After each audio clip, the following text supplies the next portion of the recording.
Borobudur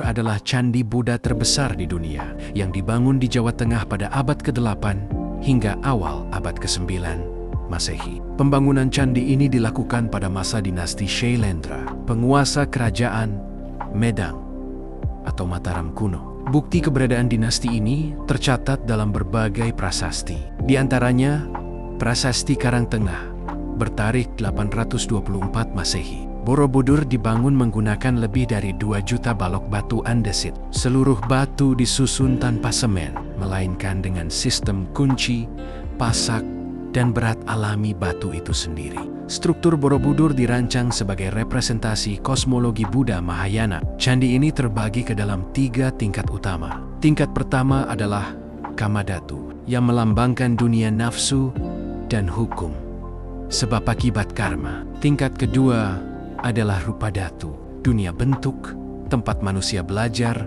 dan memahami ajaran Buddha melalui relief kisah kehidupan. Tingkat ketiga adalah Arupadatu, dunia tanpa bentuk yang ditandai oleh stupa berlubang dan 1 stupa utama di puncak. Bagian ini melambangkan pencapaian tertinggi dalam perjalanan spiritual. Secara keseluruhan, Borobudur memiliki lebih dari 2.600 panel relief dan 504 arca Buddha, menjadikannya sumber visual ajaran Buddha terlengkap di dunia. Pada masa kejayaannya, Borobudur berfungsi sebagai pusat ritual keagamaan. Para peziarah melakukan prosesi pradaksina, berjalan searah jarum jam, mengelilingi candi, sambil naik ke tingkat yang lebih tinggi. Namun sekitar abad ke-MC, aktivitas di Borobudur mulai berkurang. Pusat kekuasaan kerajaan Medang berpindah ke Jawa Timur, sehingga pusat keagamaan di Jawa Tengah ditinggalkan. Selain faktor politik, wilayah Borobudur juga dipengaruhi aktivitas vulkanik,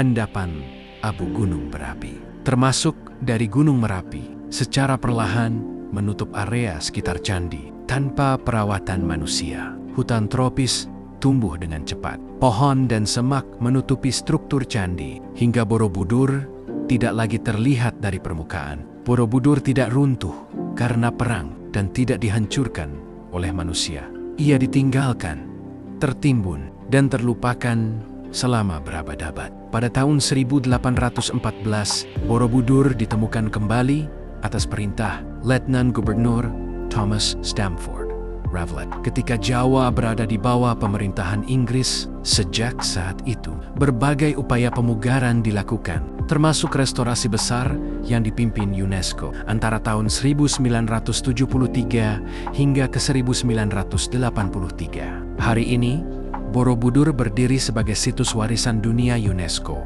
dan menjadi bukti nyata bahwa Nusantara pernah memiliki peradaban dengan tingkat pengetahuan, spiritualitas, dan teknologi yang sangat tinggi.